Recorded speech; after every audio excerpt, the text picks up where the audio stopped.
C কটে স্বাগতম। এল সালভাদরে নির্মিত পৃথিবীর বৃহত্তম কারাগার, যা নির্মিত হয়েছে পৃথিবীর সবচেয়ে গুরুতর অপরাধীদের বন্দী করতে। যারা এখানে প্রবেশ করে তারা জীবদ্দশায় আর বের হতে পারে না। এখান থেকে বাইরে যাওয়ার কোনো উপায় নেই। তুমি কিভাবে এখান থেকে বের হয়ে আসবে? এই 6 মিলিয়ন মানুষের ছোট দেশে সর্ববৃহৎ কারাগারের প্রয়োজন এই গ্যাংগুলোর জন্য। এক সময় পুরো দেশে আধিপত্য বিস্তার করা এই গ্যাংগুলো 2022-এর মার্চ থেকে নাটকীয় অভিযানের মুখোমুখি হয়। প্রেসিডেন্ট নাইব বুকেলের প্রশাসনের অধীনে মাত্র 16 মাসে 70,000-এরও বেশি মানুষকে গ্রেপ্তার করা হয়, যা দেশের প্রাপ্তবয়স্ক জনসংখ্যার প্রায় 2%। শিকড়ে বাঁধা হাজার হাজার গ্যাং সদস্যকে রাতের আধারে কড়া নিরাপত্তার বলয়ে বাসে করে সিকটে নেওয়া হলো। মাথা নিচু করে একজনের পিছনে অন্যজন বসায় তাদেরকে একটি জটলার মতো দেখাচ্ছিল। চারপাশে অস্ত্রধারী পাহারাদার থাকায় কেউ আদেশ অমান্য করার সাহস করেনি। একদিনের মধ্যেই তাদের জীবন পুরোপুরি পাল্টে গিয়েছে। উত্তর যতই অস্বস্তিকর হোক না কেন, আমি তাকে তার করা সবচেয়ে ভয়ঙ্কর অপরাধগুলো নিয়ে প্রশ্ন করব। 10 মিনিট। 2022 সালে নির্মিত এই বিশাল কারাগারটি 8টি পৃথক মজুল নিয়ে গঠিত, যা 410 একর জমির উপর অবস্থিত। প্রতি জোড়া মজুল 2টি পৃথক 3 মিটার উচ্চ দেয়াল দ্বারা ঘেরা, যার মধ্যে রেজার ওয়ার দেয়া রয়েছে।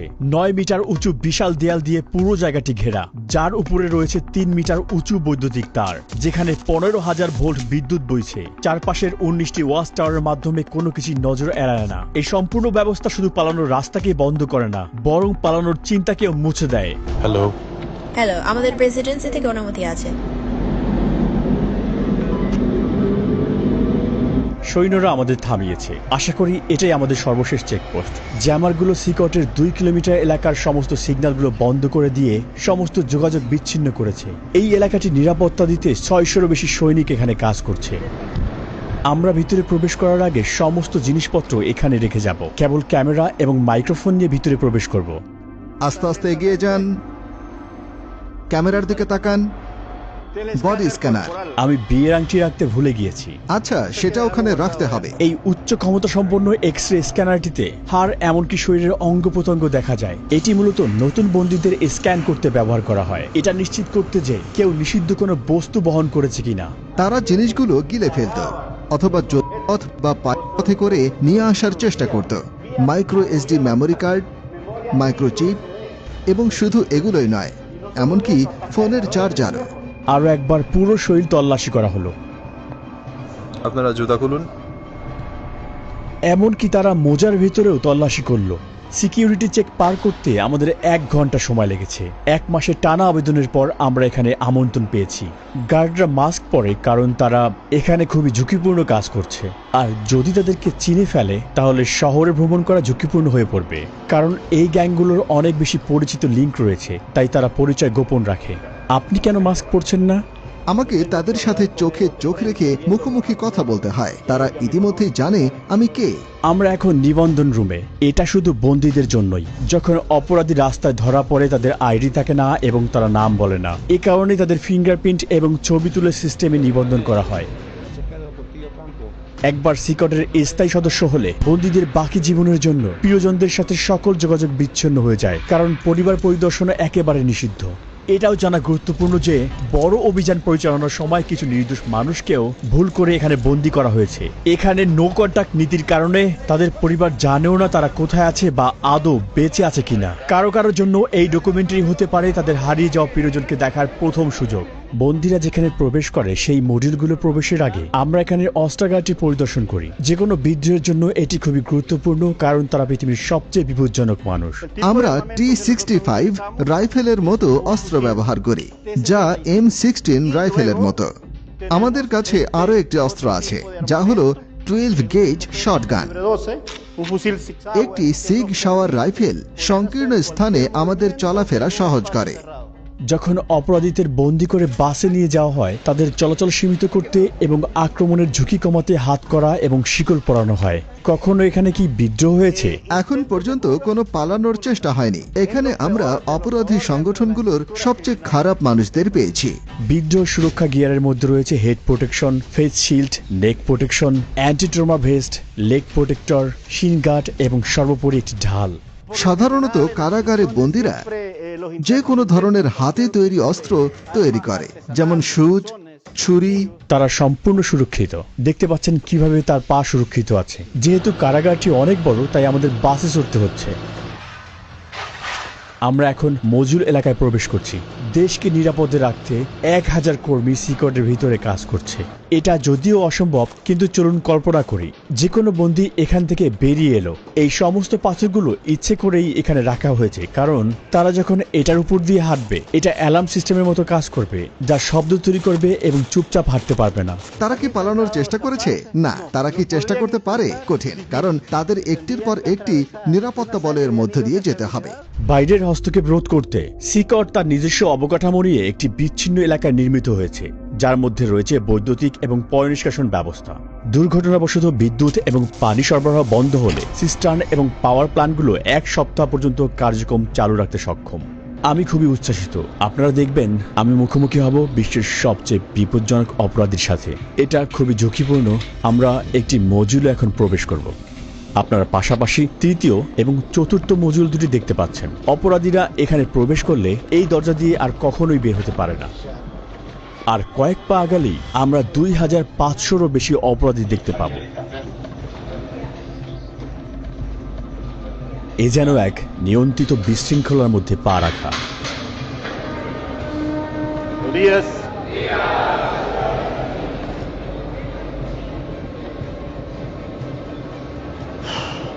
খুবই উত্তেজনাপূর্ণ মুহূর্ত। তাদের চোখ আমার দিকে আর আমার পদক্ষেপ অনুসরণ করছে। তাদের সাথে আমার আই কন্ট্যাক্ট হচ্ছে। তারা সংখ্যায় অনেক বেশি। আমি বাকরুদ্ধ। আমি নিজের অজান্তেই অস্বস্তি অনুভব করছি। অপরাধীরা সবাই সাদা শার্ট, শর্টস আর স্লিপার পরেছে, অন্য কোনো জিনিসপত্র নেই। বেশিরভাগই জীবনের প্রথমার্ধে, অর্থাৎ 20 বছর বয়সী, কিন্তু প্রত্যেকেই গুরুতর অপরাধে দণ্ডিত। এমনকি সবচেয়ে কম অপরাধীরও গড়ে প্রমাণিত 20 থেকে 30টি ঘটনা রয়েছে। কিন্তু এখানের কিছু অপরাধী শত শত নিরপরাধ মানুষের জীবন কেড়ে নিয়েছে। আমি বন্দীদের প্রশ্ন করতে পারি? না না না, যদি আপনার কোনো প্রশ্ন থাকে আমি সেগুলোর উত্তর দিতে পারি। আর তারা যদি আমার সাথে কথা বলতে চায়, তাহলে আপনি কি করবেন? আমি তাদের এটি করতে দেব না। তারা জানে যে নির্দেশনা মানতে না পারার জন্য পরবর্তীতে শাস্তি হতে পারে। এদের মধ্যে কোন গ্রুপ নেতার সাক্ষাৎকার নিব এটা জানতে প্রচন্ড আগ্রহী। আমাদের জন্য এই হলুদ লাইন পার হওয়া সম্পূর্ণ নিষিদ্ধ, কারণ তারা পৃথিবীর সবচেয়ে বিপজ্জনক মানুষ। আমাদের মাঝে যদি রেলিং না থাকতো, সবাই জানে এখন কি ঘটতে পারত। মেগা কারাগারের 8টি মডিউলের প্রতিটি 32টি সেল নিয়ে গঠিত। প্রতিটি সেলে প্রায় 80 জন বন্দী থাকে, তবে এই সংখ্যা 150 পর্যন্ত পৌঁছাতে পারে। সম্পূর্ণ ধারণ ক্ষমতা পূর্ণ না হওয়া সত্ত্বেও বর্তমানে প্রতিটি বন্দীর জন্য মাত্র 0.5 বর্গমিটার স্থান বরাদ্দ রয়েছে। এখানে নেই পর্যাপ্ত আলো বাতাসের ব্যবস্থা, নেই আঙিনায় হাঁটার অনুমতি। এখানে থাকা প্রতিটি অপরাধীকে এতটাই দীর্ঘায়িত এবং কঠিন শাস্তি দেওয়া হয়েছে, যা আপনি আপনার জীবনেও ভাবতে পারবেন না। এই সমস্ত বন্দীরা কখনোই বের হতে পারবে না। তারা কখনোই সূর্যের আলো দেখতে পাবে না। একমাত্র এখানে আসার বা এখান থেকে বের হওয়ার অনুমতি রয়েছে কেবল এখানকার কর্মীদের এবং আমাদের মতো মিডিয়াদের। কখনোই এই বিল্ডিং থেকে বের হতে পারবে না। আপনি যদি তাদের চেহারার দিকে তাকান, তাদের আত্মায় শূন্যতা দেখবেন। ভবিষ্যৎ নিয়ে তাদের কোনো আশা নেই। তাদের দেখতে মনে হয় রোবটিক। তাদের জীবন পুরো একঘেয়েমি। এই খোলা জায়গাটি তাদের টয়লেটের জন্য। তাদের মাত্র 2টি টয়লেট রয়েছে 80 জন বন্দীর জন্য। এটা আসলে খুবই লজ্জাজনক। এর মাধ্যমে এই পুরো বন্দীদের আত্মবিশ্বাস আসলে ভেঙে যায়। এই একই জায়গায় যেখানে তারা টয়লেট করে, সেই একই জায়গায় তারা গোসলও করে। নিজেদের পরিষ্কার করতে তারা প্লাস্টিকের ডিপার এবং একটি শেয়ার করা বেসিন ব্যবহার করে। এখানে কোনো পানির প্রবাহ নেই। এই বন্দীরা পানি পান করার জন্য একটি নীল ব্যারেলের উপর নির্ভর করে। তারা সবাই এখানে ঘুমায় এই ধাতব ব্যাংকে। কোনো বালিশ কিংবা কোনো গদি নেই এখানে। প্রতিটা বন্দী শুধুমাত্র প্রয়োজনীয় জিনিস পায়: একটি সাদা চাদর, একটি ইউনিফর্ম, মোজা, স্লিপার এবং একটি টয়লেট। তারা আর কিছুই পায় না। বন্দীরা এখানে সারাদিন 4 স্তরের বেডে কাটায়। তারা এখানে গোডাউনে রাখা জিনিসপত্র মতোই খুব জড়ো হয়ে থাকে। স্বাস্থ্য এবং শৃঙ্খলা রক্ষার অংশ হিসেবে বন্দীরা 2 সপ্তাহ পর পর শেভ করে। এছাড়াও লম্বা চুল বা দাড়িতে তারা ধারালো বস্তুও লুকিয়ে রাখতে পারে। একবার দেখা যাক। শার্ট খুলে এখানে লাইন ধরে দাঁড়ান। এখন তারা সবাই শার্ট খুলছে। হচ্ছে। এই বন্দীরা একসময় MS-13 এবং ব্যারিও 18 গ্যাংয়ের সদস্য ছিল, যারা এল সালভাদরের পাড়া এবং মহল্লা নিয়ন্ত্রণ করত। এছাড়াও এই গ্যাংগুলো স্থানীয়দের কাছ থেকে টাকা ছিনতাই করত এবং ভোগান্তি দিত। তাহলে এখানে ব্যারিও 18 এবং MS-13 গ্যাংয়ের সদস্যরা একসঙ্গেই রয়েছে। হ্যাঁ, ঠিক এমনই। পুরো মডিউল একই রকম। তারা সবাই এমন ভাবেই জীবনযাপন করে।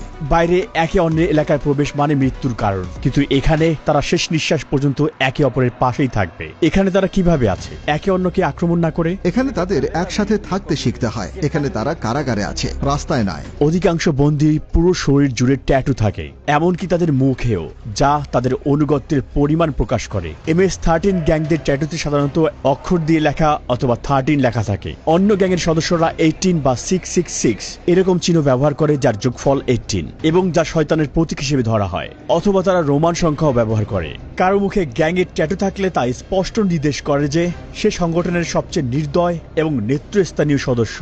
এমন একজন মানুষের সঙ্গে রাস্তায় দেখা হওয়া মানে সাক্ষাৎ মৃত্যুর চোখে চোখ রাখার সমান।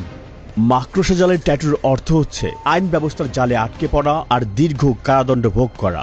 ডেভিল হর্নস ট্যাটু একটি অন্ধকারের প্রতীক, যা নির্দেশ করে যে এই ব্যক্তিরা হচ্ছে শয়তানের পূজারী। কিছু লোক দাবি করে তারা শয়তানের আদেশে এই কাজগুলো করেছে। একটি টিয়ারড্রপ ট্যাটু নির্দেশ করে যে সেই ব্যক্তি কোনো মানুষের জীবন নাশ করেছে। চোখের ফোঁটার সংখ্যা বোঝায় কতগুলো জীবন তারা কেড়ে নিয়েছে। যদি 3টি টিয়ারড্রপ থাকে, এর মানে এই ট্যাটুর মালিক এতগুলো জীবন কেড়ে নিয়েছে যার হিসেব নেই। লাভ নাও ক্রাই লেটার, এই মাস্ক বা ক্লাউন ট্যাটুগুলোর একটা স্পষ্ট বার্তা হচ্ছে কঠিন সময়ে তুমি শক্ত থাকো, আর পরিণতি পরে ভুগবে। এখানের সমস্ত মানুষ কি সত্যি খারাপ? এরা একদম অন্য লেভেলের হাই প্রোফাইল ক্রিমিনাল, যারা কখনো তাদের মনোভাব পরিবর্তন করবে না। উপরে তাকালে দেখবেন সেখানে ক্যাটওয়ে এরিয়া রয়েছে। নিরাপত্তা কর্মীরা উঁচু জায়গা থেকে নিয়মিত বন্দীদের উপর নজর রাখছে। এখানে সন্দেহজনক কিছু ঘটলে তারা তৎক্ষণাৎ হস্তক্ষেপ করবে। চারপাশের প্রতিটি কোণায় থাকা ক্যামেরার মাধ্যমে তারা 24 ঘন্টা এই এলাকায় নজরদারি রাখে, যাতে কোনো কিছু নজর না এড়ায়। নজরদারির জন্য মডিউলগুলো দিন রাত ব্যাপী আলোকিত রাখা হয়। সূর্যাস্তের পরেও আলো জ্বলতে থাকে। তারা সবসময় নজরদারির মধ্যে থাকে। আমার মনে হয় এটি অন্যতম কঠিন একটি ব্যাপার। আর তারা যখন ঘুমাতে যায় তখন তাওয়াল ব্যবহার করে চোখ ঢাকতে, যাতে চোখে আলো না পড়ে। এখানে তারা বন্দীদেরকে বাইবেল থেকে কিছু গুরুত্বপূর্ণ পাঠ শেখাচ্ছে। এখানে তাদের শারীরিক ব্যায়াম হচ্ছে, আর ওখানে তাদের ট্রেইনার। বন্দীদের সেল থেকে বাইরে যাওয়ার এটাই তাদের একমাত্র সময়। অস্ত্রধারী পাহারাদারদের নজরদারিতে এই কার্যক্রমগুলো প্রতি সপ্তাহে মোট 1 ঘন্টা চলে। এক সময় তারা রাস্তা নিয়ন্ত্রণ করত, কিন্তু এখন তারা ইচ্ছে মতো এক পাও চলতে পারে না। এটা একটা রোটেটিং শিডিউল, জায়গা কম, তাই সবাই একসাথে একই দিনে বাইরে যেতে পারে না। বন্দীরা যখন এইসব অ্যাক্টিভিটিতে সেলের বাইরে থাকে, তখন কি কোনো বিশৃঙ্খল ঘটনা ঘটেছে? এমন কিছুই হয়নি। যখন আমরা সেলের ভিতরে ক্যামেরা ফোকাস করি, প্রায় দেখি একজন বন্দী আস্তে আস্তে কথা বলছে। সেলের ভিতর থেকেও গ্যাং সদস্যরা বাইরে তথ্য পাঠানোর চেষ্টা করে, আর তাই আমরা তার মুখের ভঙ্গি সেন্সর করে বার্তা ব্লক করে দিয়েছি। কড়া ব্যবস্থা নেওয়ার পরও গ্যাংগুলো এখনো বাইরে শক্তিশালী। গুজব আছে তারা নিরীহ মানুষের উপর প্রতিশোধ নেওয়ার পরিকল্পনা করছে, কিন্তু তার পাল্টা হিসেবে কর্তৃপক্ষ তাদের বন্দী সদস্যের উপর আরো কঠিন পদক্ষেপ নেওয়ার হুমকি দিয়েছে। যদি ওরা এমন কিছু করে তাহলে কারাগারে একবেলা খাবারও পাবে না। সৃষ্টিকর্তার কসম, তাদের খাওয়ানোর জন্য একটি চালের দানাও থাকবে না। আর দেখি কিভাবে তারা কতদিন টেকে। এখানে তাদের 3 বেলা খাবার দেওয়া হয়, ব্রেকফাস্ট, লাঞ্চ আর ডিনার। ব্রেকফাস্টে সাধারণত মটরশুঁটি আর ভাত থাকে, আর ডিনারও প্রায় একই রকম। দুপুরে সাদা ভাত আর পাস্তা দেওয়া হয়। একমাত্র যা পরিবর্তন হয় সেটা হলো পানীয়। চিকেন বা মাংসের মতো কোনো পুষ্টিকর খাবার তালিকায় নেই। এটা দুপুরের খাবার। আজ ভাত, পাস্তা আর 2টা টর্টিলা দেওয়া হয়েছে। খাবারের মেনু কি পরিবর্তন করা হয়? না, প্রতিদিন একই। হ্যাঁ, সবসময় একই থাকে। ফ্রেশমেন্ট। এটা মিষ্টি পানীয়। আমি নিজেই এটা খেয়ে একটু স্বাদ নিয়ে দেখব। বন্দীদেরকে হাত দিয়ে এগুলো খেতে হয় এবং প্লেটগুলোকে ভালোভাবে পরিষ্কার করতে হয়। পর্যাপ্ত প্রোটিনের অভাবে অনেক অপরাধীরাই এখানে পুষ্টিহীনতায় ভুগছে। বন্দীর সাথে সাক্ষাৎকার নেওয়ার আগে আমি আপনাদেরকে একটি জায়গা দেখাতে চাই, যা অন্যতম কঠিন একটি জায়গা। আমরা এখন আছি আইসোলেশন সেলের এলাকায়। যখন বন্দীরা আইন ভাঙে, তাদেরকে এই আইসোলেশন সেলে পাঠানো হয়। আইন অনুযায়ী আমি তাদের 15 দিনের জন্য সেলে বন্ধ রাখতে পারি। সেলের দরজা সিল করা থাকে। এই গ্রিডের মাধ্যমে আমি তাদের দেখতে পারি এবং জানতেও পারি ভেতরে কে আছে। এখানে খাবার দেওয়া হয়। আর দরজা খুলে কোনো কার্যক্রমে নেওয়ার আগে এই জায়গাটাতেই তাদেরকে আমরা হাতকড়া পরাই। আইসোলেশন সেলে স্বাগতম। যদি কোনো বন্দী অশোভন আচরণ করে তাহলে তাকে এখানে পাঠানো হয়। সে কখনোই জানবে না সময় সম্পর্কে বা কতদিন তাকে এখানে থাকতে হবে। কয়েকদিন বা কয়েক সপ্তাহ পর্যন্ত সে এই কংক্রিটের বিছানায় ঘুমাবে, আর সেই অপরাধী বিচ্ছিন্ন হয়ে পড়বে পুরো পৃথিবী থেকে। এটার ভিতরে তাদের পানি সরবরাহ করা হয়। এখানে একটি পানির বেসিন রয়েছে। তারা এখান থেকে পানি নেয় আর তারা ঠিক এখানে প্রস্রাব করে। পানি খাওয়ার বেসিন এবং টয়লেট পাশাপাশি অবস্থিত। এই টয়লেটটি দেখে মনে হচ্ছে এটি খুব সদ্যই ব্যবহার করা হয়েছে, আর তাই এটি এখনো নোংরা হয়ে আছে। এখানের একমাত্র আলোর উৎস হচ্ছে এই ছোট্ট ছিদ্র, যা দিয়ে খুবই সামান্য পরিমাণ সূর্যের আলো আসে, এবং এটি বাতাসেরও একমাত্র উৎস। আপনার মতে এই আইসোলেশন রুমের সবচেয়ে কঠিন বিষয় কোনটি? ভিতরে আপনি নিজের হাতও দেখতে পারবেন না, তাই যখন কাউকে আইসোলেট করা হয় তার জন্য কিছু একটা থাকা প্রয়োজন, একটা বই অথবা কিছু একটা, যাতে তার মন শান্ত থাকে। কিন্তু এখানে তাদের সেরকম কিছুই নেই। যতই কঠিন অপরাধী হোক না কেন, এই ধরনের আইসোলেশন তাদের মানসিকভাবে ভেঙে ফেলে। এটা এখানকার অপরাধীদের জন্য জরুরি, যারা একসময় সৃষ্টিকর্তার মতো নির্ধারণ করত কে বাঁচবে আর কে মরবে। তারা ক্ষমা চাইতে পারে আর সৃষ্টিকর্তা তাদের ক্ষমা করুক, কিন্তু এখানে ভিকটিমদের প্রতি ন্যায় বিচার নিশ্চিত করা আবশ্যক, আর এটা তাদের সর্বনিম্ন প্রাপ্য। এখন আমরা সাইকো নামের একজন কয়েদির সাক্ষাৎ নিব। তার অপরাধের ইতিহাস 34 বছরেরও বেশি, আর গত 25 বছর ধরে সে একটা বড় সংগঠনের নেতৃত্ব পর্যায়ের সদস্য। 10 মিনিট। এমনকি এই বন্দির চারপাশে নিরাপত্তা দিতে 10 জন গার্ডও পর্যাপ্ত নয়। মাস্ক খুলুন। আপনার নাম কি? আমার নাম মার্ভিন এর্নেস্টো। আপনার বয়স কত? 41 বছর। 41-এর মতো দেখাচ্ছে না, মনে হচ্ছে 35 বছর বয়স।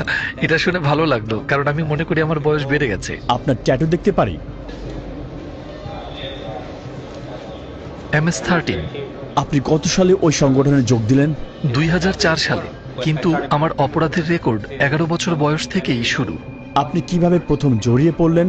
যখন কোনো ছেলের শুধুমাত্র তার মা থাকে আর সেই মা কাজেই ব্যস্ত থাকে, তখন সেই ছেলে রাস্তায় বেরিয়ে আসে, সাহায্যের জন্য কিছু খোঁজে। আমি ভাবলাম আমার মা গরিব, আমার জুতোর দরকার, কাপড় চাই, আর শুরু করলাম চুরি। তারপর বাবার মতো কাউকে খুঁজে ফিরি, কারণ আমি বাবাহীন ছিলাম, তাই গ্যাংয়ের দিকে আকৃষ্ট হলাম। একসময় একটা খুন করলাম, আর তারপর এল সালভাদর চলে এলাম জীবন পাল্টানোর জন্য। কিন্তু এখানে আরো গ্যাং ছিল, আবার একই কাজ করতে শুরু করলাম। তারপর শেষমেশ জেলে ঢুকলাম। আমি সবসময় সেই ধরনের মানুষ ছিলাম যারা কোনো কিছু মনস্থির করলে সেটাই অর্জন করতে চায়, আর আমি এখানে এসে সবকিছুই অর্জন করেছি। কিন্তু এখন আমি এখানে আছি। এভাবেই শয়তান মানুষকে পরিশোধ করে। আচ্ছা, এটা কি সত্যি এই অপরাধ সংগঠনে যোগ দিতে হলে কাউকে হত্যা করতে হয়?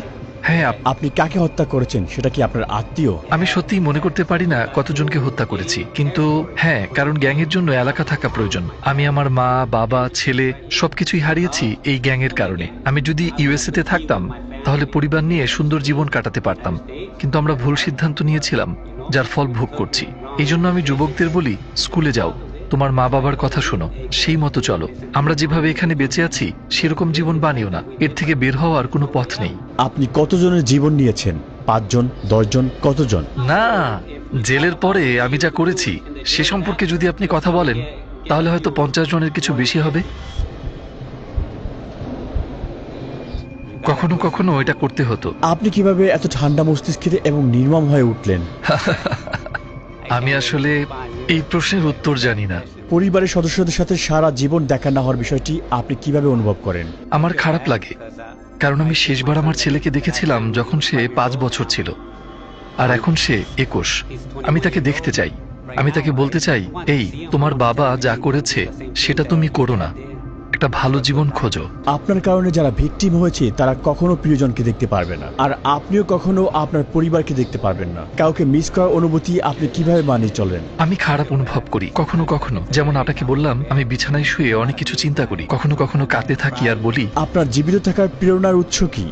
একদিন আমার জীবন পাল্টানো এবং ঈশ্বরকে খুঁজে বের করা। আমি ঈশ্বরকে বলেছিলাম, আমাকে মাফ করো, আমাকে মাফ করো আমি যা করেছি তার জন্য। আচ্ছা, অবশেষে আমরা সূর্যে আলো দেখলাম। সেকট এমন একটি জায়গা যেখানে আপনি আসতে চাইবেন না, এমনকি দর্শক হিসেবেও। কিন্তু যারা সালভাদোরিয়ানদের ভিকটিম বানিয়েছে, এটাই তাদের চিরকালের বাসস্থান। এরা নিরাপরাধ মানুষদের জীবন কেড়ে নিয়েছে, তাই তারা এখন প্রতিদান দিচ্ছে। সালভাদোর সরকারের স্পষ্ট বার্তা, এখানে অপরাধ সহ্য করা হবে না এবং এর শাস্তি হবে কঠিন। কিন্তু যাদের অন্যায়ভাবে কারাগারে বন্দী করা হয়েছিল তাদের কি হবে? বিশৃঙ্খলা নিয়ন্ত্রণ করতে এটাই কি সঠিক ন্যায় বিচার? আর এটা কি স্থায়ী সমাধান নাকি অস্থায়ী সমাধান? এখন পর্যন্ত এই উত্তর স্পষ্ট নয় এবং সমস্ত পৃথিবী তাকিয়ে আছে। ডকুমেন্টারি দেখার জন্য ধন্যবাদ। সাথেই ছিলাম রুহি চ্যানেল।